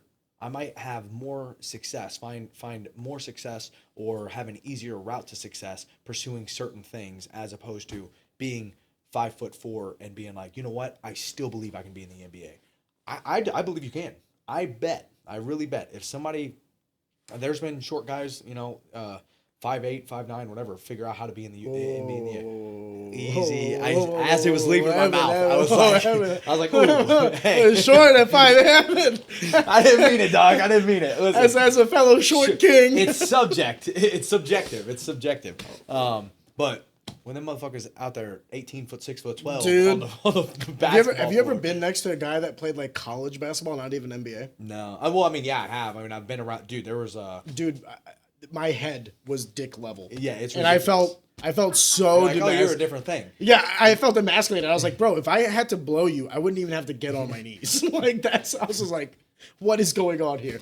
But if I had a blast double, that motherfucker's mine. Yeah, like, come on, son. His hips are right there all day. Right? Yeah, I wouldn't even have to level change. I'm dick level. But anyway, so to wrap this back around what we were saying about the whole looking outside of the UFC, revenue streams, different things. Well, you say you're entrepreneurial minded. You have mind for business when you were low on funds. Yeah. Extrapolate. So clearly you're. I was thinking frustrated. About it. I was frustrated because I was like, man, everything's on me always. I'm trying to be the best provider I can be, the best man I can be, right? And so taking care of my family, providing as much as I can. And I'm like, dude, I haven't even figured that shit out for myself. How am I, let alone for all the people that I want to take care of, So I was pretty frustrated, and it's been good, man. It's been great because I feel like God is just kind of helping me focus my attention on different areas, different times, So different seasons for different reasons, and Do you got some one-liners? Listen, I love it. Quotes are my shit, but it's you got to arm. He's like Marcus Aurelius said, "Talk shit, get hit." That's right. It's something like that. Freaking stay strapped or get clapped. George Washington. I'm pretty sure that was George Washington. But it's like, give me freedom or give me them cheeks. Cheese and rice. My boy George, let me chill out. Oh Jesus. But yeah, so I was like, man, why haven't I figured this out? Like, come on, bro. Like, you need to get your stuff together. I'm gonna start. And then thankfully God dropped this freaking 4-day notice fight, re-upped my bank, first fight in a new contract, more money, perfect timing for after becoming a little bit more business minded, giving me a little bit of money to help hopefully invest into some, allocate my resources. That is the biggest hurdle is capital. Yeah, for That is sure. the biggest hurdle. Everyone has ideas. Everyone wants to do something, run a business, do like I often say, like how many people have a genuinely great idea that could truly like create value for humanity, but will never get the chance because they don't have credit, they don't have money, they don't have this, that, or the other. I often say, and I said it, I think on with Montrell, when you have money, it's just easier. And what I mean by it is life. Yeah. Life is Financial just freedom easier. is freaking So the very first beneficial. hurdle is capital. If you can acquire capital, off to the races. And that's the thing I say, like there's a reason why I ask you and Sean is because you guys are in a position where whenever you win a fight, you're getting this huge influx of money. And it's just what happens with like other professional athletes, right? They get this huge influx of money. What are you doing with that money? Now, if you want to go and buy consumer things, it's a free country. God bless, right? Do whatever it is that you want to do. However, in my experience, viewing from the outside in, short lifespan on this career, 10 years if you're lucky, 15 if you're like, quote unquote a goat. What are you going to do with the capital on hand? And I like the idea that you guys will be set in stone based on your strength of schedule and your body of work within the UFC. I like that idea. But what if you're not? Or I'll even cater it a different question. What if you leave and you have money in the bank? What are you gonna do? Just fucking coast and sit Wait by a around for beach? that to How long go until away? sitting out on a beach and drinking a margarita gets dull because you're doing it every fucking day? Yep. Even a porn star say they have to go to work, right? Yeah. So let that sink in. Like when your job is fucking, even that can feel like mundane and routine. So it's like, even if you're not necessarily thinking about it now, which I do think you are, but even if you're not, that's not necessarily a bad or incorrect thing. I guess what I'm in a long-winded trying to explain, Evan, is you can walk and chew bubblegum, especially if you have money because you can hire people to do it for you. Money is the gatekeeper. Yeah, It's I feel- like I you feel don't like- have to do it. You can hire someone I to feel do like financial freedom allows you more access to your greatest resource, which is time. Yes. So it's like it's just Yes. like we were saying earlier. Perfectly with, said. Everything's our responsibility, right? And it's like we have the ability to do anything, at least our belief, And but what does that take? It takes time and effort. Time being the biggest thing, right? So it's like if you have the financial freedom, you can also fast track your time, like paying for the best coaches to be able to learn faster, to be able to, So, anyways, yeah, it definitely matters a lot. I'm hoping right now. I don't have any of it figured out. I'm just so I started thinking. Evan, neither do I. Yeah, When you do, let me know. Yeah, I don't have anything figured out. That's for sure. But I working diligently. I beg to differ, sir. Well, I beg to appreciate differ, that, sir. but, I would say a lot of the greatest people I've ever met. It's really funny. It's funny how paradoxical life is. A lot of the greatest people I've ever met, they're the first ones to admit they're like, I ain't got nothing figured out. Yeah. Seriously. But it's just like we were talking about earlier. The more you know you don't know. And it's like I know just enough to know that like, wow, I don't know anything, bro. Literally anything. And that's why I've become so obsessed with the freaking intelligence side of things because I'm like, I'm just so lacking in that area. Like I was saying earlier, I have been. I know you're about to say it. You're probably about to argue it, but You're one of the smarter guys I know. Well, I think I really appreciate that, but I figured out how to use my hard work, right? Like I think our mind is a muscle, like I was talking about earlier, right? That's not why you're one of the smarter guys I know. I disagree. You're one of the smarter guys I know because you have like the morality and the sense and the critical thinking. Like, dude, there's no doubt in my mind that you'll be successful. The only doubt is in what. Does that make sense? Yeah, yeah. You're going to be successful in fighting. Hell, you already are.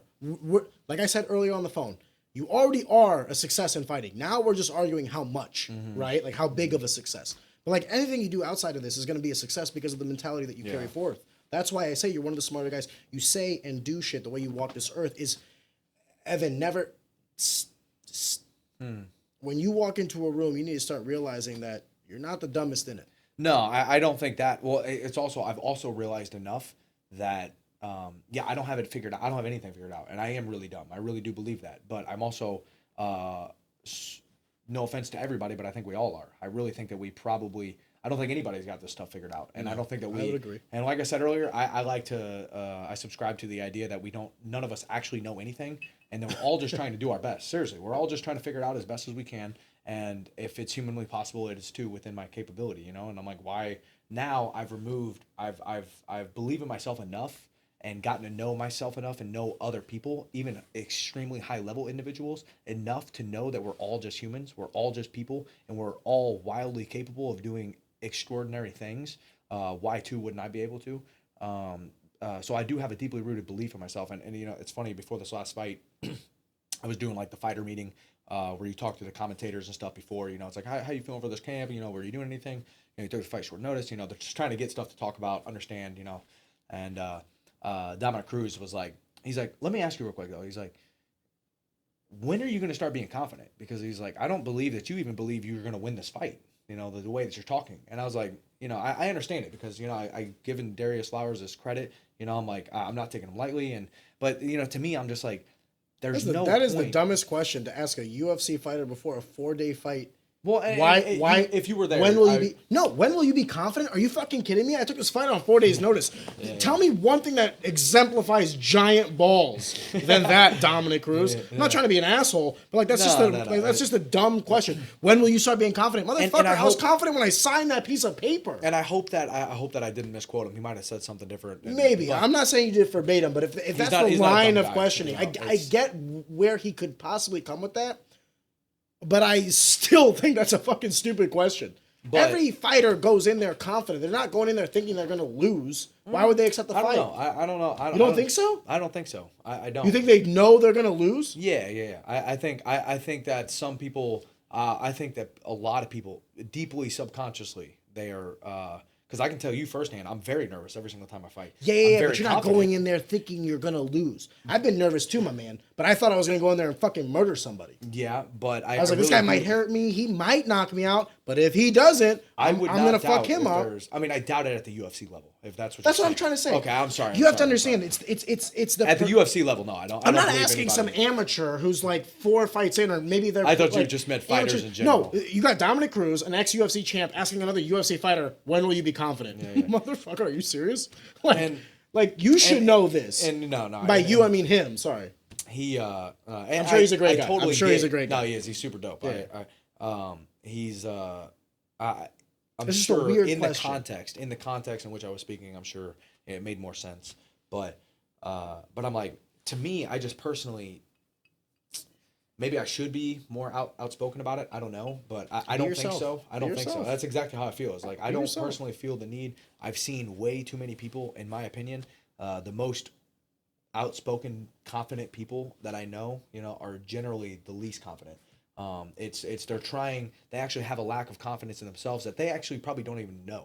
They really don't. Their ego has probably deceived them so deeply that they believe in the false confidence that they're preaching, that they're actually speaking from a place of insecurity, and they're trying to get everybody up. They don't believe in themselves, so they're trying to get other people to believe in them, so it helps them. Not universally, but I would generally agree. I think universally, not universally, but I would generally. No. There's people that are outspokenly confident. The bullies are the ones that are bullied. I feel Yeah. So, anyways, but that's why I'm just like, dude, I'm going to speak with my actions, like all the time. And another thing is, I have obsessed myself so much with like I said, the intelligence side of things, just trying to work on it, and particularly words, you know, because I think everything has been words be good, yo.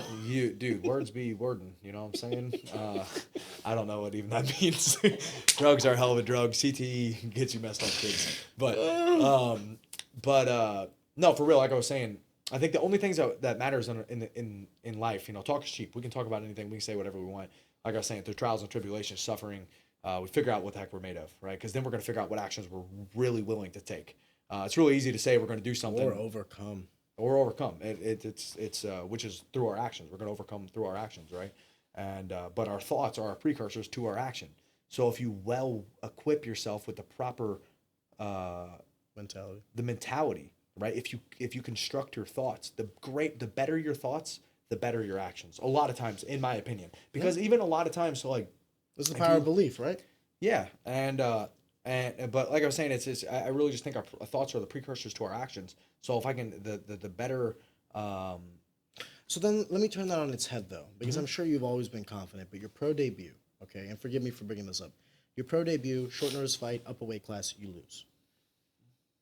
Do you build in excuses for that loss? And then the one loss that you had with the cut, right? I think you were winning that fight up until that point, but, you know, head clash, now you have the cut, doctor stoppage, another bump in the road, so to speak. So you're saying to me on one end, like, the more that I work on my mental game, the more that I work on this, like, purview of success, the more success will happen. But there are these hurdles that, like, people have to overcome. How would you combat that? So you think you're going to win. You're on top of your game. You think, I'm the fucking shit. And then you might get knocked out in the first round. How do you overcome this going forward? Because this is your line of work now. However small that possibility is, it's possible, right? You go out there and the first shot might be the one that sleeps you. Maybe you didn't see it. What have you. Or maybe you sleep them with the first shot. It works both ways.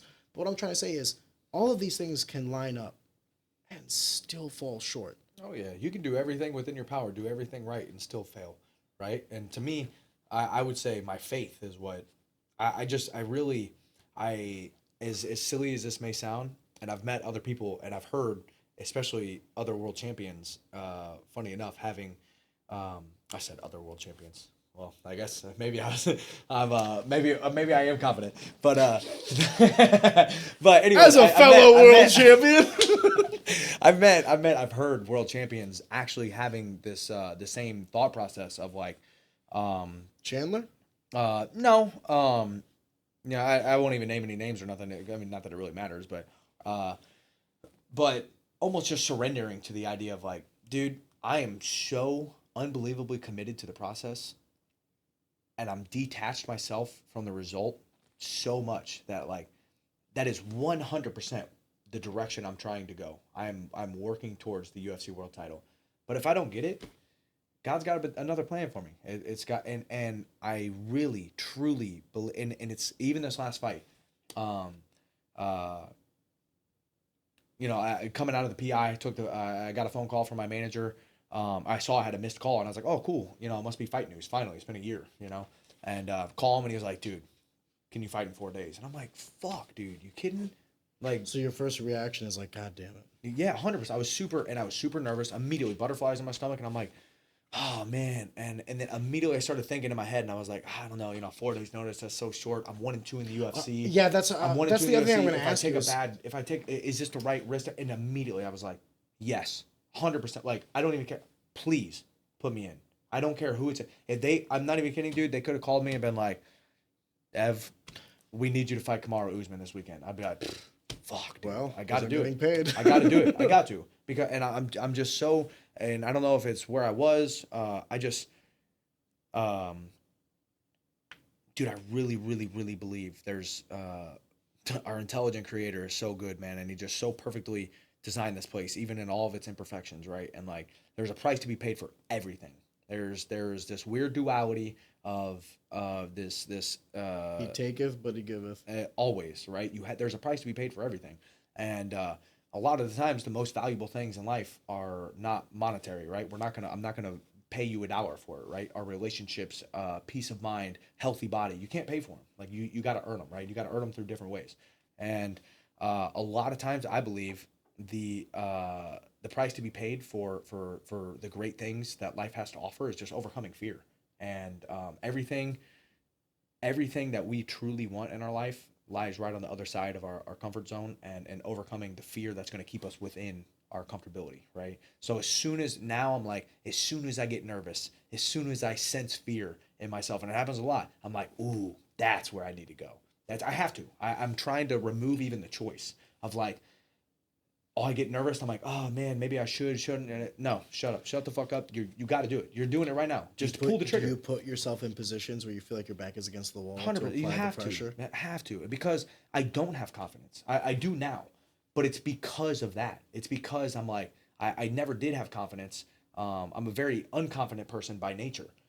Very hardworking because of that insecurity, I believe. Of like, I was unsure of whether or not my opponent was outworking me. So I had to put in more work. It's so funny that a UFC fighter is sitting here talking about they're not confident. I'm so confident now that I'm so comfortable to openly speak about my vulnerability of like, not even, like I said, it's not even really now, dude, of just like, I've gotten recently, especially, man, my confidence has gone through the roof. Evan, I don't think you were ever not confident. And here's how You I could would frame become it. Here's more confident, but think about it logically. Your first amateur fight, not even talking about UFC, your first amateur fight, you were confident enough to get into a cage and fight another man. you know what it is I believe That's more confidence than 99% of humanity I've always believed in the capability of us as people, of like all the cliches of like you can do anything you put your mind to. Yeah, that's a great macro, but I'm talking about you, micro, now.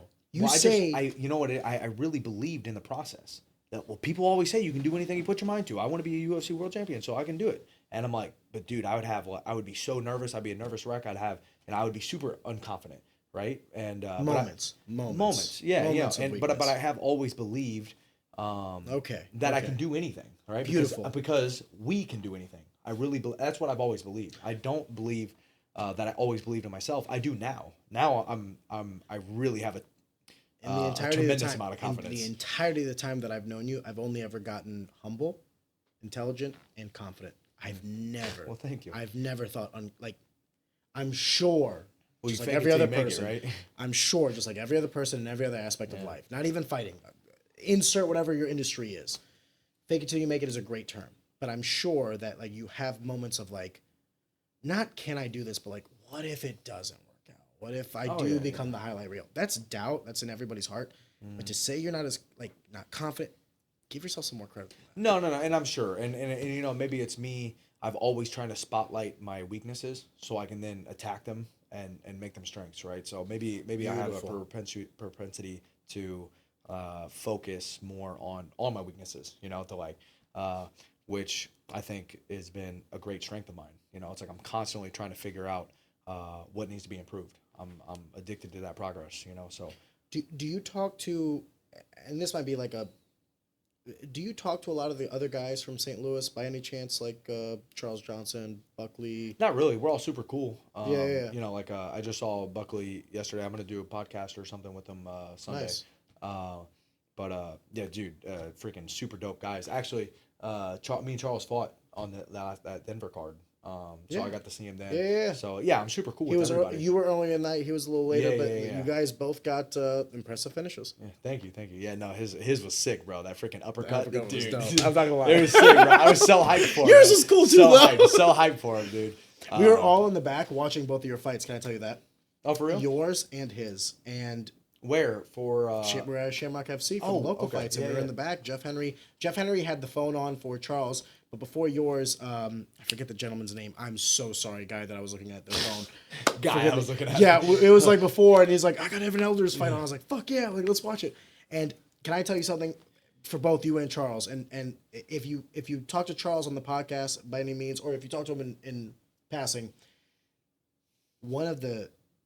this is so stupid to say, but I do believe this. One of the immense joys that I felt from you guys winning wasn't even the joy that I felt, but when I looked to my left and to my right, the overwhelming joy of the people that were watching. Let's go. That's and you can't sick, dude. You can't fake. Well, yeah, that's what I'm saying, right? You can't fake like genuine joy. Like when you got the finish, people jumped cheering. Man. When Charles got the finish, people jumped cheering. It's like I'm reminded constantly that humanity is worth saving. Let me put it to you that way. And that was as small as that seems. Small as that seems, it's nice because it's people enjoying the accomplishments of someone else that has no ties to them. By the way, guys you wouldn't even think, guys that you probably never even met are cheering you on because you come from maybe the same background, maybe the same. I know for a fact that the previous episode that we did, people didn't know who I was, but watched because of you. You know what I mean? Or vice versa. But I guarantee you one thing, after that episode, I'm sure they liked you. I'm sure they understood more of you, and now they're rooting for you. And that's kind of like the nice thing about a long-form conversation. I'm sure they might think of who Evan Elder is, and then they tune into an episode, and they're like, Jesus Christ, this guy talked about God for an hour and 45 minutes, not even himself. what a selfless individual, what a different paradigm of what I thought a fighter might be or could be, right? I don't know, that night was special to me. I really enjoyed that not just me, but the people around me were expressing like overjoyment for the success of someone else. That's awesome, and like man. Charles' fight was kind of like back and forth, and we're like, oh shit, oh no. And it was funny to see the anxiety and the dread. Your fight was a little bit more there weren't so many turns in that tide, right? But I remember like when at the end of the second round with Charles, we were like, oh shit. At the end of the first round with you, we were like, oh my God, Evan's gonna fucking it's not a question of if, it's a question of when. Yeah, thank you. But I guess what I'm trying to say in a very long-winded response is you guys, I don't know when specifically it happened. I don't know if it's because of who you are or what you do, but you do have that. You have fans, obviously, but you also have that like local hometown crowd that's cheering for you that might not have no idea who you guys are. Well, if any of you guys are listening to this, man, I love you guys for real. Because I'm telling you, man, this is like I was saying earlier, dude, God has blessed me with so much more than I deserve. But the people in my life, including just stuff like that, man. Like even if I don't even know, maybe, it's like, but just like, man, I have so much faith and hope in humanity. I get very discouraged at times, seeing with how crazy and just freaking the world is shitty crazy we can right be now. sometimes. Yeah. We definitely have the ability to be really nasty to each other. So, but anyways, I have a story. Just the other day when I was driving through Vegas, or I was driving home from training, right, and there was this kid on the side of the road with a freaking lemonade stand, and I was like, "Oh, no fucking way!" Like old fashioned, like old fashioned, dude. And I was like, during the day, I'm guessing, right? Yeah, during the day, I turn around and I was like, "Dude, I'm gonna go freaking." I never carry cash, never. That day you did. I had a little bit of cash on me, and I was like, "Dude, perfect, 100%." And went up, talked to him. His name was Ethan, and I was like, "Yo, Ethan, what's going on, man? What are you doing?" He's like, "Oh, I'm just trying to raise some money." He said he wanted a bike, and bro, literally, it was like out of a movie, bro. Come on. Take my money. I was like, oh, there's probably not many people that are supporting, Stopping and getting lemonade. Dude, when I pulled over, there was like 8 other people came in after me that I personally was like, dude, it made me cry leaving. I was like, that was fucking awesome. That was one of the I loved it so much, dude, because I'm just like, look at everybody going out of their way. Nobody wanted that lemonade. Ethan, we loved your lemonade. You need to step up your lemonade game. No, it was actually good. I said I love you, but the lemonade was trash. My boy put way too much sugar. Too much? No. He said, you put that lemonade stand up, you do it right, motherfucker. Yeah. No, I'm playing. Ethan, you're killing the game. I'm proud of you, bro. I hope you got your bike. But no, it was just dope, dude, because it was just like, man, just seeing people care about each other is just like, I think that social media has done so much harm. It really has. I think there are some absolutely unbelievably amazing components to it. The ability to contact and interact with people that you would otherwise never have had the ability to meet. To give yourself a platform. Give yourself a platform. Think of how many people, bro. Think about how funny it can be. Ruthless, but think about how funny people are on the internet sometimes. Dude, I don't think there's such a thing unless it's like unless it's with hate intent, right? Yeah. There have been some comments that have been negative towards me that crack me up. I'm like, bro, my widows do be peeking. So good. Like, you right. When you right. My boy said 6 foot, 5 foot, 4 foot, none. I was like, listen. Damn. I mean, I die inside, but I laugh. Dude, hilarious. And life is suffering, bro. You have to. No, it really is. It really is, dude. It's Should it be? But it's like, I think that just like going into a workout, right? I love going into every the comment section on YouTube. Yes. No, that's not at all what I was going to say. Out of left field with that one. You want suffering, brother. But that's true. Okay, I get it now. But dude, I will go into the gym every single day. Like, I don't, even on the days I don't anticipate it, I'm like, this is supposed to be an easy day. I'm ready to be like, I'm ready to get the fuck after it, son. Because I would much rather, the hardest days are the days you anticipate being easy, and then out of nowhere, you're like, have to kick it into another gear, or it ends up being way harder than you anticipated. When you anticipate the difficulty, whenever something less happens, you're like, oh my gosh, that was such a nice surprise. You're only ever pleasantly surprised. Yes, and you're never unpleasantly surprised, right? And it's like, when I think that's why, in Buddhism, it's like that's one of their key components is of their belief is life is suffering, because once you can accept that, of like, dude, there's always going to be some shitty shit going on in life. Always shitty shit. There really is. It's like, if you want to, you can find the negative in life, always. But at the same time, I argue there is always something of equal or even greater positivity, even if it's due to the negativity. That it's just the whole yin and yang, the good in the bad and the bad that's in the good, and then them simultaneously working together is all of reality, Correct. And I just think that when you can accept that, you're like, of course there's going to be bad things, but look how great, how beautiful of a world there is because of these bad things. It's the only reason that we even know what the good things are. It's the only reason we have separation between the two, is because we can't have one without the other. You cannot appreciate a peak if you never faced a valley. 100%. And the God that walks you through both is the same God. Don't think that just because you're in a valley that God has left you. There's a lot of times there's a story, and I wish I knew it a little bit better, but it's something along the lines of, like, there was these two sets of footprints walking down the beach. I don't know if you've heard this, right? But like, two sets of footprints walking down the beach, and then this guy's like talking to God. He's like, God, why were you were right here with me all along? You were walking side by side with me, and then as soon as it got as hard as it possibly could get, there was only one set of footprints. Where'd you go? And he said, I was carrying you.